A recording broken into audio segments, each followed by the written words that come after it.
So, it's I'm recording this on Friday night, and recently on Fridays and also a lot of the days during the week as well, I've been driving up to a cabin that my grandfather owns to sleep because my upstairs neighbor is just, especially on Fridays and Saturdays, like she has her boyfriend over, and I mean, she already wakes me up when she walks around, but his footsteps are just so much louder that, and like he walks around all night. It's like every time I'm about to doze off, all the way till like 5 in the morning, I'll hear them walking around, and then I'll hear them up at like 9.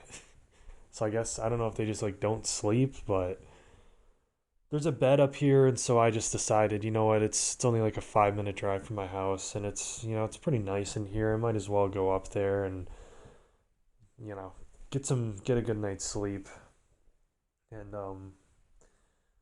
I was uh I was listening to some music when I got up here. There's a lot of songs that I used to listen to in high school, and it just kind of took me back to a time where I sort of actually had like a group of friends, or at least I thought I did.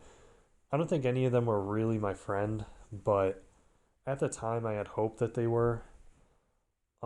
I think a lot of them would just kind of use me for rides because I was one of the only people for a while who had a car. And because like I was like they never initiated hanging out with me. I always had to initiate hanging out with them, and like a lot of them would hang out with each other people when I like without me, and they wouldn't invite me. I don't think they ever all got together like this particular friend group, but like different friends in that group, they would go and hang out with other people who I knew, and then they wouldn't invite me, and I don't know, it never really seemed like they were really my friends. Like even at the time, I'd always question it, and like we had a group chat, and I remember one time I would always get in arguments with this one girl in the group chat, and one time there was like a fucking civil war, and we like split the groups, and like everybody just kept talking to her, and then no one talked to me. Like everyone joined the group chat she was in and not the one I was in. And I remember like I also like after high school, I did like an experiment where I mean I did this a couple times where I'd be like, okay, I'm not gonna say anything to anyone, and I'll see how long it takes for them to hit me up and say they want to hang out, or just like try to initiate a conversation. And literally like months would go by and no one would, and then I would just cave because I got lonely. Back then I was much more like I had much more of a desire to be social and to have friends.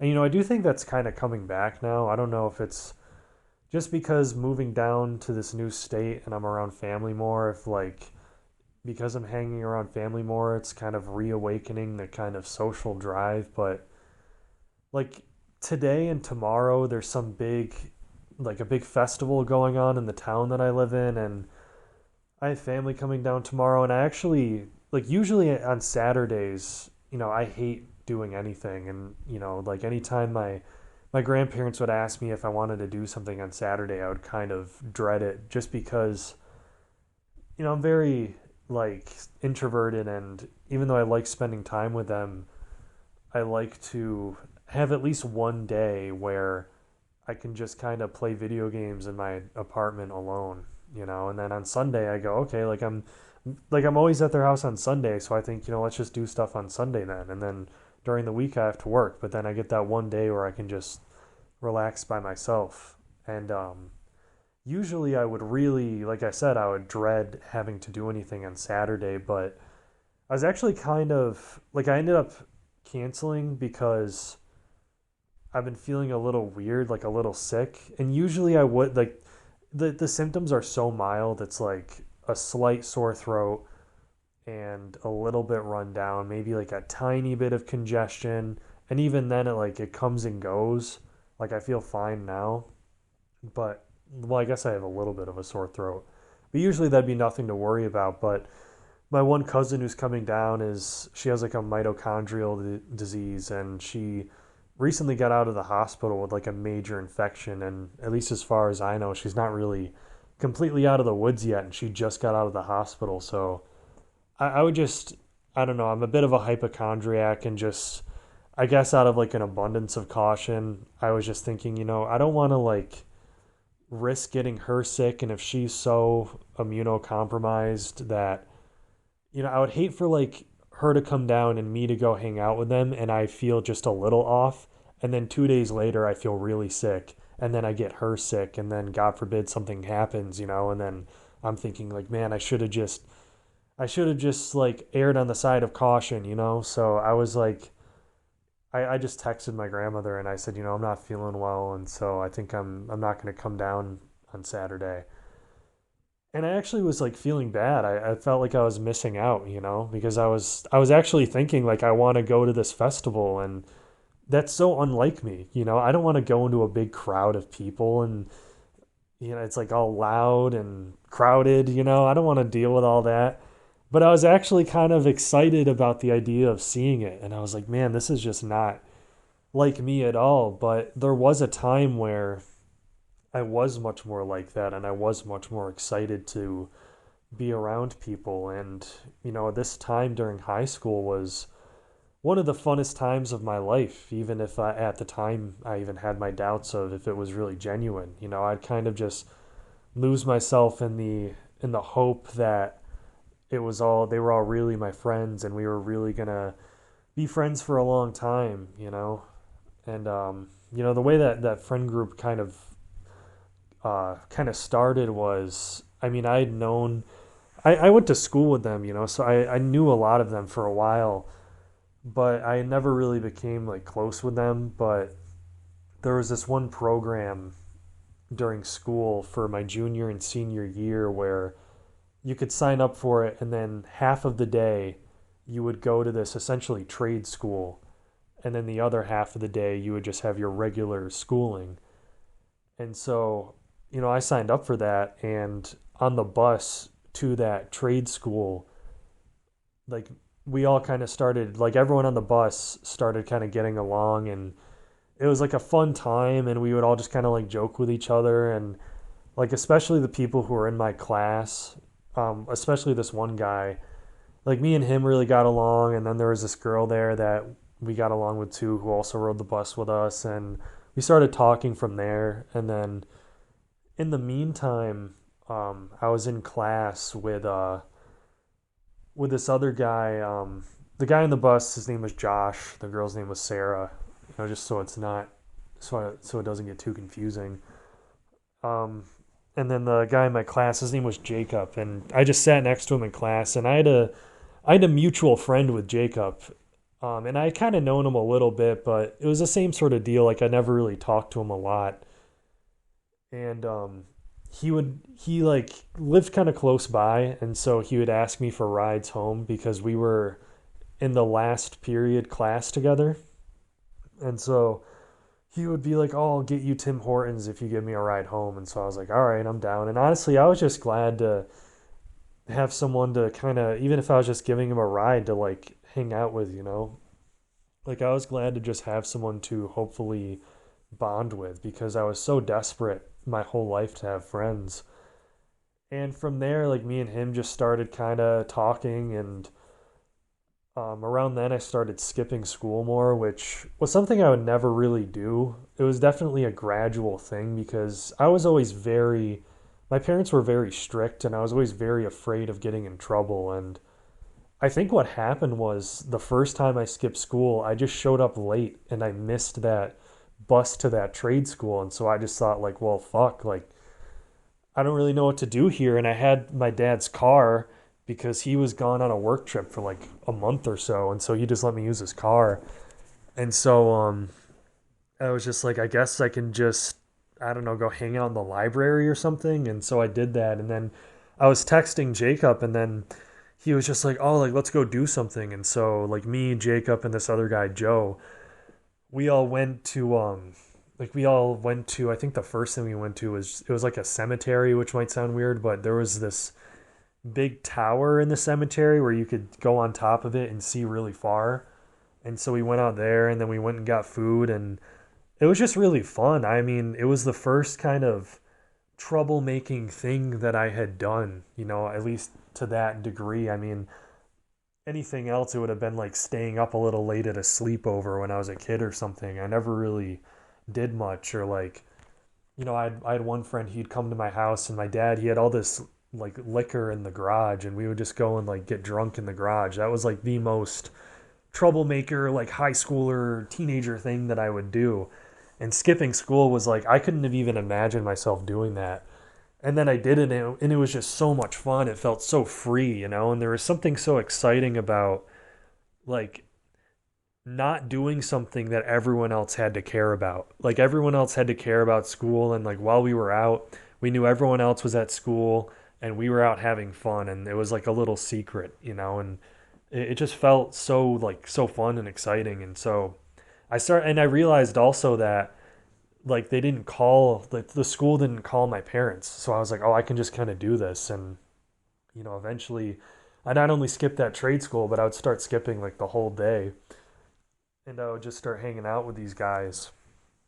And we had this like group chat which is still up on Facebook. Like I still go to it every once in a great while and just kind of look at our old conversations, because that was really the last time I had fun with people. And it was just so much fun, like the banter, like the back and forth, the inside jokes, the slang we would come up with.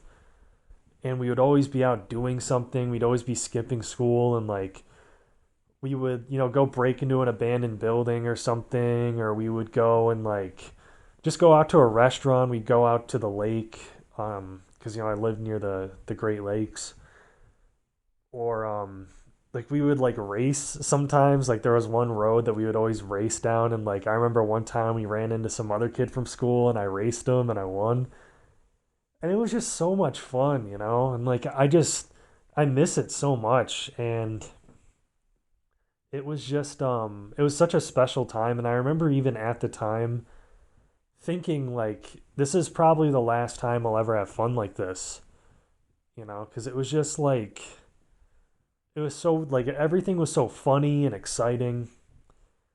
And I just don't know why that couldn't have lasted. I don't know why that couldn't have been my whole life, because a lot of people that is their whole life. And I just had this like flash of it. And yeah, like it really, like during school, it kind of peaked, and we would kind of start hanging out with other people, and the group sort of grew. And it was funny because I remember one time one of my friends, Josh, he was like, I think we're the only people at our school that actually does like fun stuff. He was like, I don't hear of any other people doing anything like the things that we do, and like people kind of it wasn't like we were popular, but people sort of knew like we would like the word squad was really overused at the time. So like we would ironically call ourselves like, oh, like we're the squad, let's get the squad together. And then it like, when you make a joke enough times that it kind of just becomes real.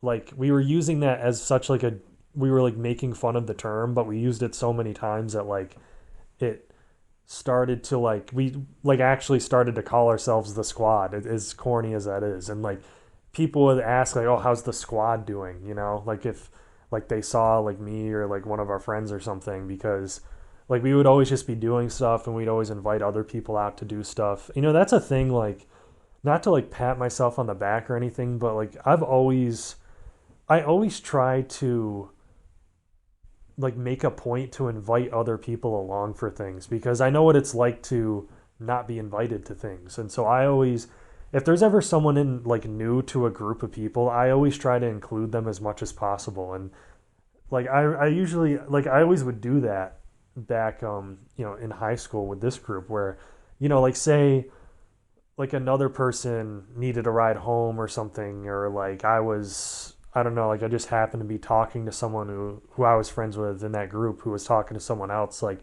I'd always want to invite them out to what they were doing. And then things like really kind of grew, and we had this like really solid group of friends. And it was just like such an exciting time. And yeah, it's just Like I remember one time my dad was gone. He was gone on a lot of work trips at this time, and like I had the house to myself, and he gave me $300 for like 2 weeks to buy groceries.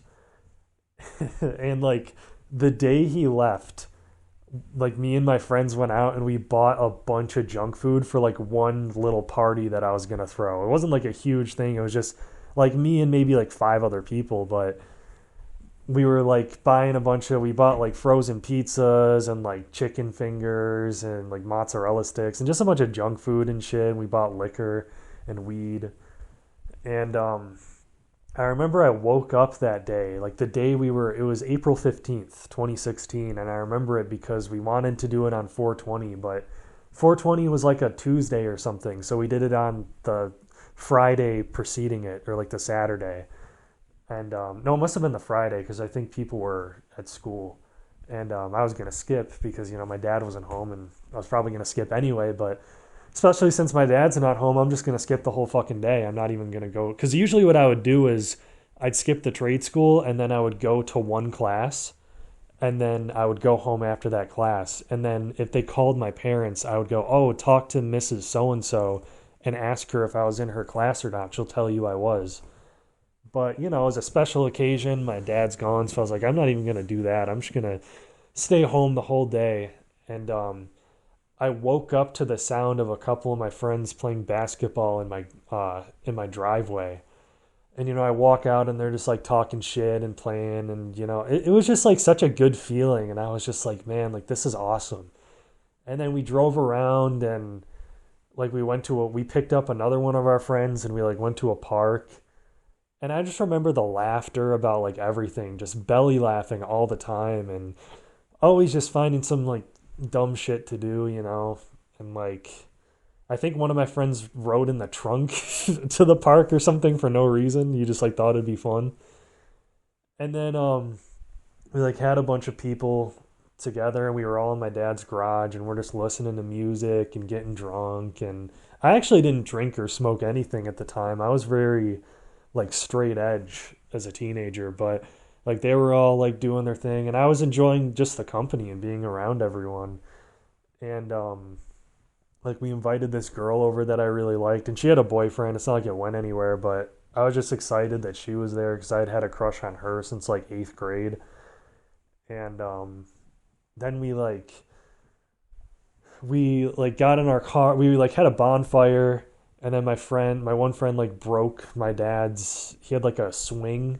It was like a I don't know what, not like a swing set swing, but like one you would have that just like it's almost like a love seat or something, but it's like for the outside and it just kind of like has, I think you know what I mean. It just has like a little swing thing. I don't know. Whatever. I feel like you probably know what I mean.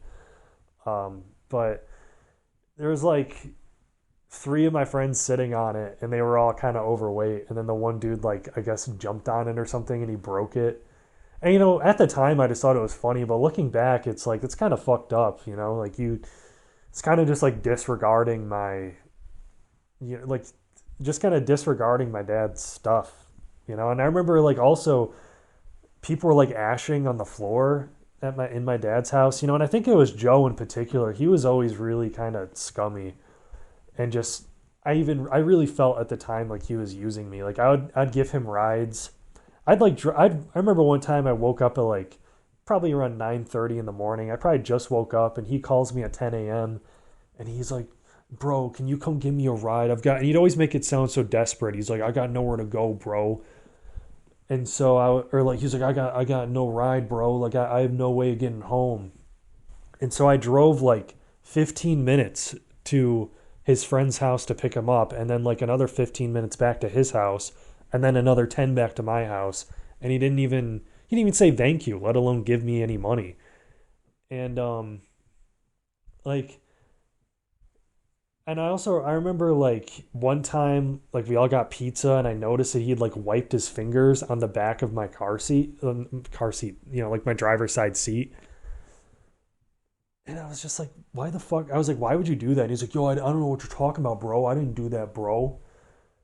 And there was one time where like I'll get back to the April 15th story, but with Joe, just as an aside, like there was one time where like I was very paranoid about cocaine back then. Like I didn't want to be around cocaine at all, and it was partially an OCD thing where I think I mentioned my OCD before. If you don't know what, you probably don't know what OCD is, and I don't mean that in like a disparaging way, but like a lot of people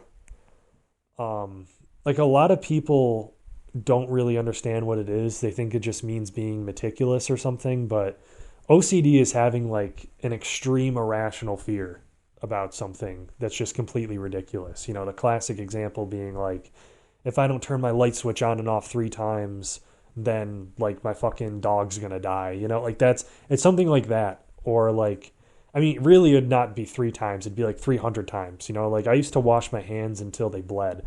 I remember one time a teacher, because my hands would just be red all the time from how much I washed them.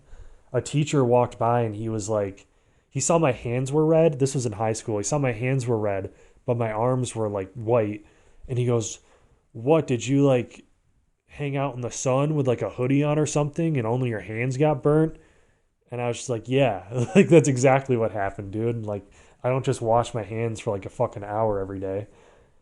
Um, but anyway, I had this like OCD level fear about cocaine where I was like, if I like fucking am near it, like maybe I'll accidentally fucking inhale it or something, and then I'll like get brain damage or have a fucking heart attack or some shit. Like I know it's ridiculous, but that's, you know, it's a real mental illness. It's not like fucking, oh, I have anxiety. No, not that anxiety isn't real. I mean, I have anxiety, but it's like up there with bipolar and like borderline like schizophrenia. Like as far as level of severity and like being completely fucking out of your mind, like just irrational, you know? And so yeah, that is extreme, but that is, you know, that is what I had. I mean, I still have it, but especially back then. And so I didn't really want to be around cocaine at all, right? And like I would see people at parties doing it sometimes.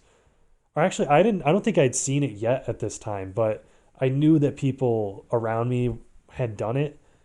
And I remember like like I started going to these parties and I needed to like sneak my way into them because Joe didn't want, there was this group chat where they'd give the addresses to them and they were huge parties. They were like literally 300 people would go to them. It was crazy. It was like fucking Project X, like every Saturday. And like I remember Joe was in this group chat where they'd give out the addresses and he was like gatekeeping it from me. He wouldn't, I was too lame, I guess, for him to want me to be in it.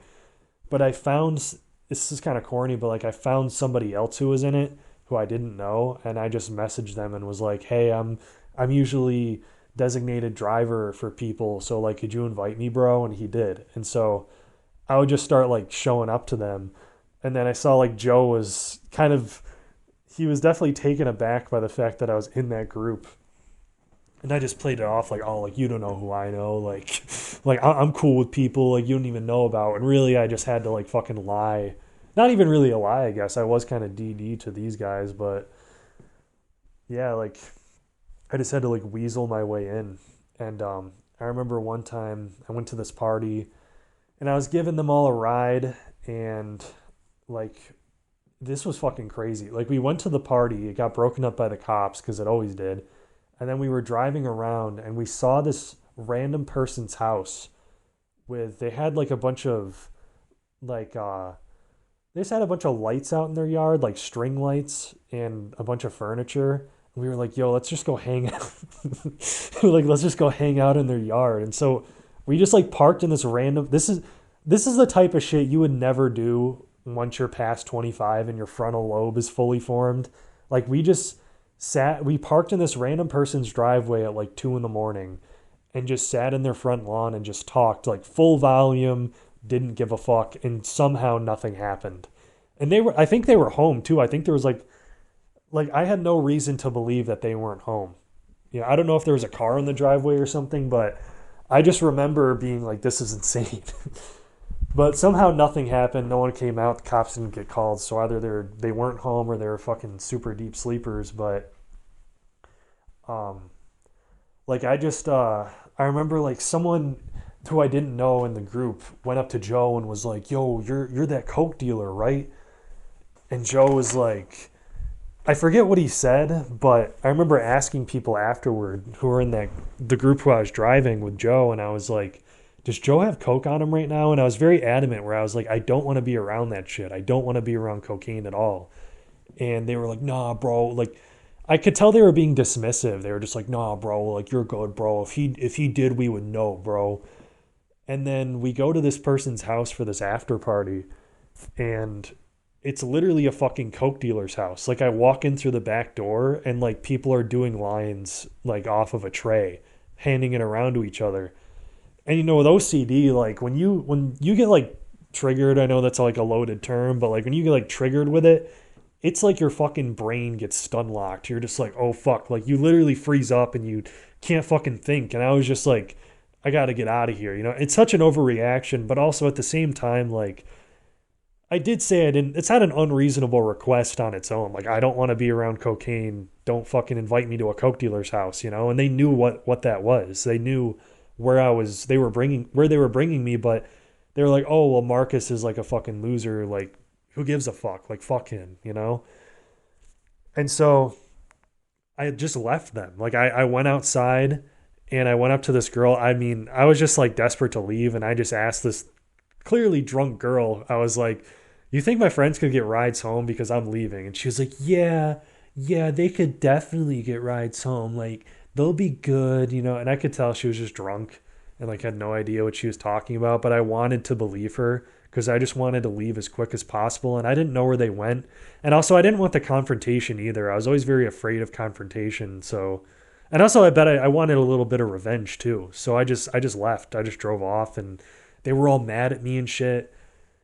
But then looking back, I'm like, fuck them. Like, I told you I wasn't comfortable with this thing, and then you still brought me to this place anyway, knowing what it was. And I remember one time, one of them, this was a different group of people. Like Joe was part of this main group of friends I've been mentioning, but like the group I went to this party with was kind of like a different group that like my group of friends knew, and Joe was part of my group of friends, but like they were different. Like they weren't all the same, like in the same group as us. And so like I remember hanging out with these guys at these parties, and like one of them threw up in my car and like didn't even clean it, and Joe actually ended up cleaning it because I bought a McDonald's.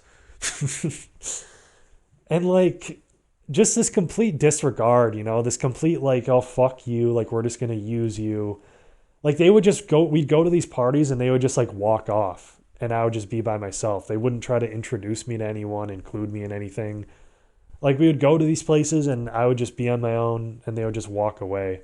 And it's funny, I will get back to the April 15th thing, but there's another thing about one of these parties. Like there was there was this one girl I met at my friend's grad party. It was just supposed to be like 20 people, and then someone posted about it on Facebook, and then I think in that group, and then literally like 200-300 kids started showing up, and he had to go out and like wave them all away and shit, and they were all mad and like swearing at him, but like his parents were there, and it's like it's his house, like fuck off. And they're like, fuck you, you're not going to let us have a massive party at your house.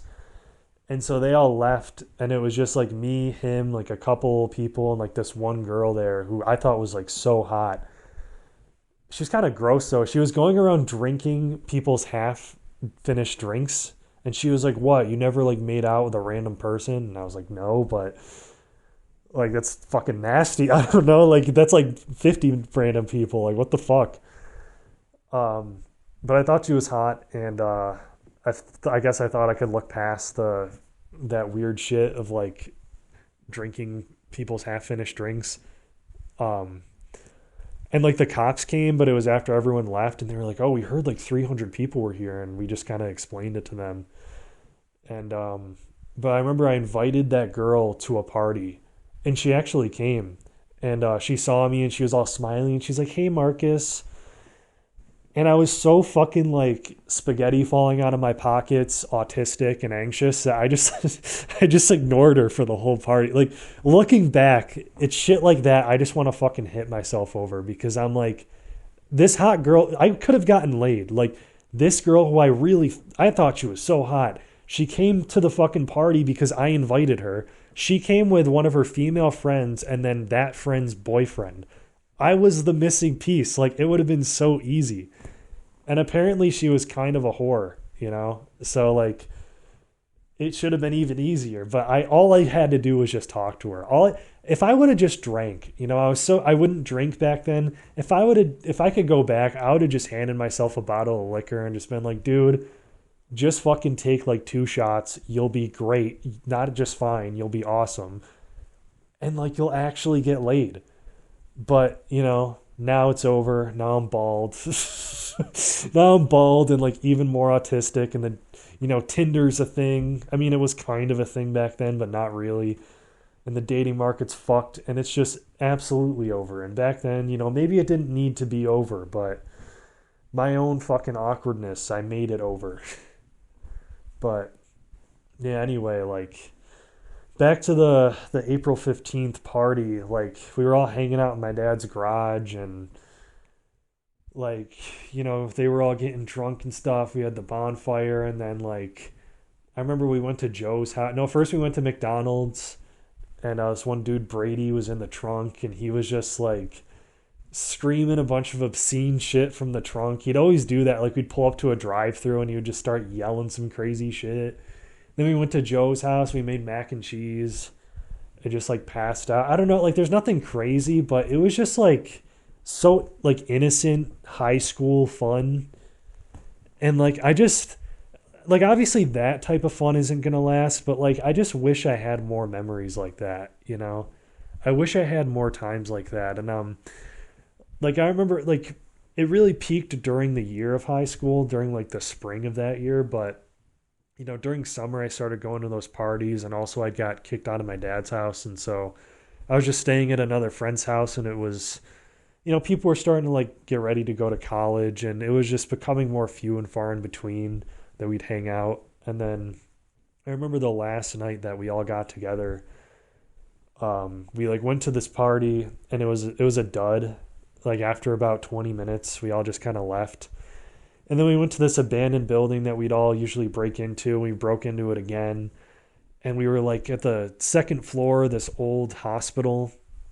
And like a bat flew at us. I don't even know if it actually flew, but someone said that a bat flew at us. And so we all like screamed and fucking ran out. And we're all like, you know, like standing in the front lawn of this place. And we're all like laughing. And it's like we're like sort of afraid because of the bat, but like kind of it's like a fun afraid, you know, and we're all just kind of like laughing about it and like sort of shaken up, but like not real. It's still just like fun, you know. And I remember saying to like one of the people I thought, you know, because the college was starting up and everyone was gonna start like traveling to go to college, and I knew like they're gonna make new friends, and I said like this is probably the last time we're all gonna get together, and someone was like, nah bro, like nah, we'll stay in touch. And then I was right, like it really was. And you know, since then like I haven't really had fun with people like that.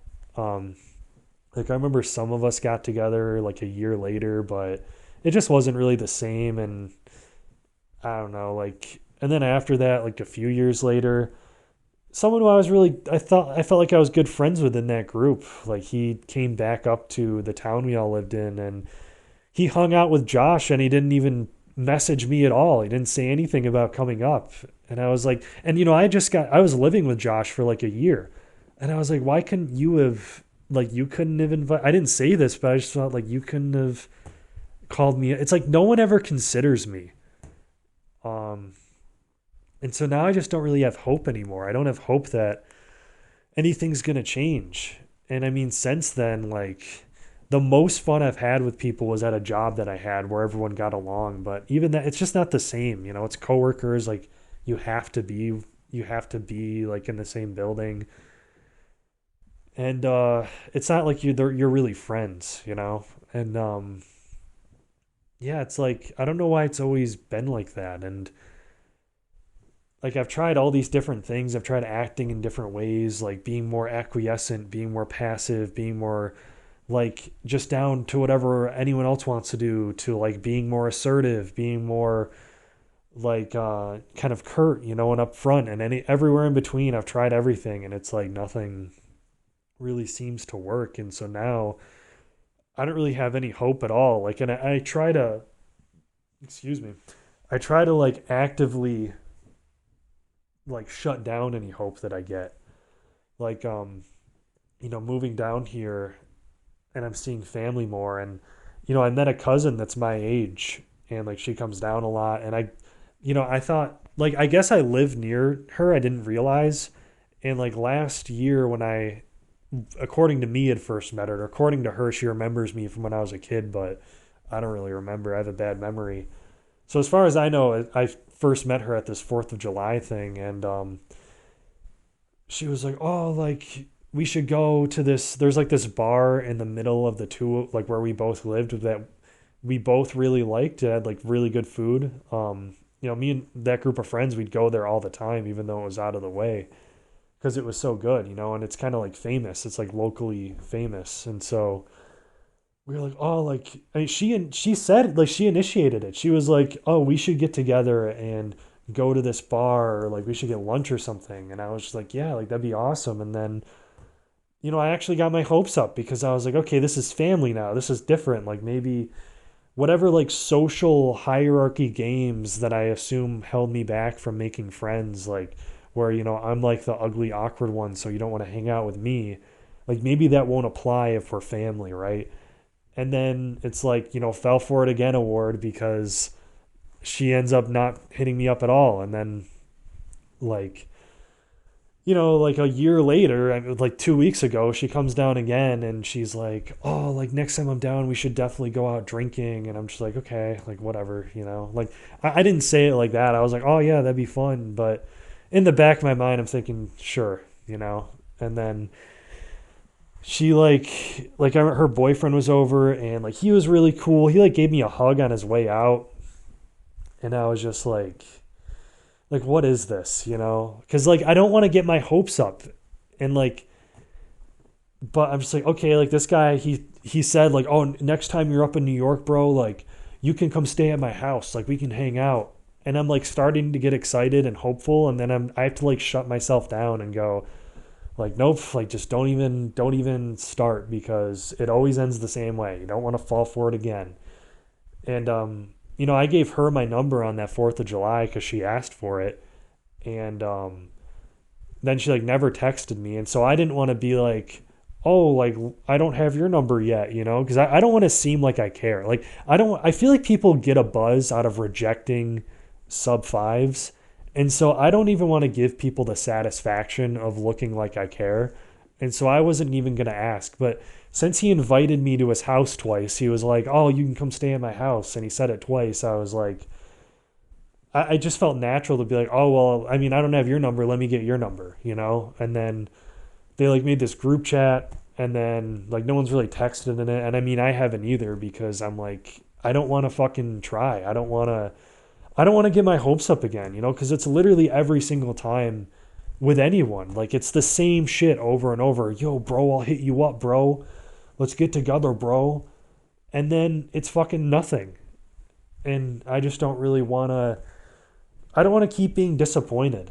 I'd rather, like, I feel like honestly, I feel like a sense of like moral, not like, maybe I was going to say moral superiority, but it's not that, but it's like spitefulness, maybe. It's a feeling like that. Moral superiority, or spitefulness is more accurate. Like righteous anger is another, something in the realm of those things, where I'm just like, you know what, fuck you. Like I get satisfaction out of just being like, I'm not even gonna bother with you. Like I'm not gonna give you like I said, I'm not gonna give you the satisfaction of rejecting me and going like, oh, that loser wanted to hang out with us. So, and I mean, it's not. I don't really think like fuck them. I don't resent them. They might be genuine. So like I won't. I'll withhold judgment until it's proven. But I just mean like the other people in my life who have rejected me like outright, who just clearly used me, or just thought me as like lower than them. That's who I'm thinking like fuck you to. But to my cousin and to her boyfriend, like I just, they're fine, and I'll give them the benefit of the doubt that they were being genuine. But it's just, I'm not going to hold my breath. I'm not going to try.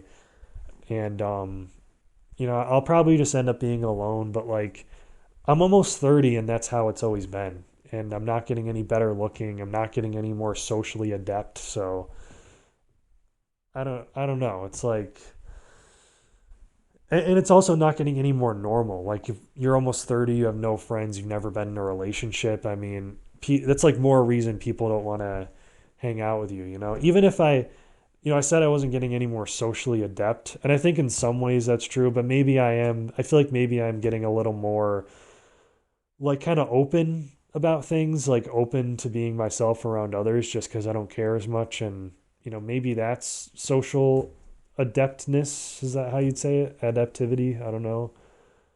But just still, like, I just feel like overall, like, I'm becoming less appealing, just as far as like looks wise, as far as lack of experience. And so it's like it's not gonna get any better if the pattern has been continuing for 30 years and the reasons for that pattern are only becoming more pronounced. Then why would I start hoping like, oh, things are going to change? Like that's just ridiculous. um but yeah, just and it just sucks because I wish that I had, for a long time I didn't really I started to not care as much about having a group of friends, but I do feel myself starting to kind of desire it again and starting to like have, like, I can't help but have hope when someone invites me to something, someone gives me a hug on the way out and I wasn't expecting it. Like when he walked in the door, he seemed excited to see me and I was surprised about that. He was like, "Oh shit, you're here," because he didn't know I'd moved down here. And I'm like, that starts to give me hope, but it's also the same thing I've seen my whole life where people act all excited, they act all hyped up. They're like, "Yo, bro, hit me up next time I'm down here." And then you hit them up and then they ignore you. Or you see them hanging out with one of your friends and they never talk to you. And it's like just the same shit over and over. So I just don't want to even get excited about it. Like it does kind of spoil those memories of high school a bit, knowing that it was all fake. But I at least still had some fun. I guess that's something. Like I at least had those laughs. And I just wish that I got to have more in my life. I wish that I got to have more memories. Whenever I think about my life, I get, I get really sad. It's like when I can usually not think about it, but, sometimes, like today, driving up to this cabin and I'm just thinking, like, I'd love to go to that fair tomorrow, but, I mean, I probably could have went with my cousin if I wasn't sick, but, um, still, like, even if it wasn't a family thing, I'd be thinking like, okay, I have no friends to go with. So it's like, what am I just going to go on my own and just walk around other people having fun? I don't think so. And it's like, just something about coming up to this cabin tonight and just doing it alone, going like, this is what it's this is what it's come down to. Like, fucking Chad and Stacy upstairs are keeping me awake. So now fucking Chud's gotta go. Chud has to go up to a fucking cabin in the middle of nowhere so it can be quiet and he can sleep. Like, it's just over. And even today, like I said, that festival's going on and I went to get pizza and I was like, I'm literally like fucking Chud Jack. All these people are having fun and they're all excited and shit, fucking hanging out, being all loud. And I'm just like, okay, can I get my pizza already? Like, I want to go home and play Battlefield, I'm going like, I like, this whole time I've been saying, oh, I want to live in a small town. I want to have a more community vibe. And then I'm like, I didn't know the community vibe was going to make me have to wait longer for my slop. So, I don't know. It's just been kind of bothering me tonight. Just coming up here by myself. There's this feeling of like, is this what it's come to, Like, I have to retreat into the fucking wilderness I mean, it's not really the wilderness up here, but it is the middle of nowhere. It's like I have to retreat up to the middle of nowhere to a fucking cabin by myself. Like, it's just, like, I'm actually like a fucking ogre. Like, I'm actually a troll. But anyway, that's probably about it for this one. It's fucked up. You look like a mouth. Alright? That's not that bad. Yo, who wants to move? Yeah, go play basketball. Do something outside where you can't break a bunch of shit, please.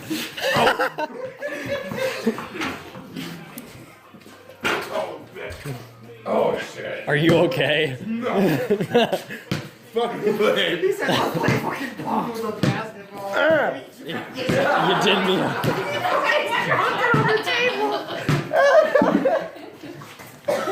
He's got a fucking mozzarella stick in his hand.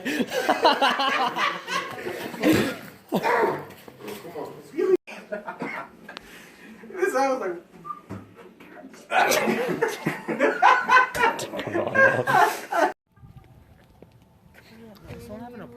Let's go, blah. Yeah, my eyes bad. Oh, we are not. Are we going into? Oh shit. Thought you actually. Oh shit! Bobby, look at him. He's looking at us.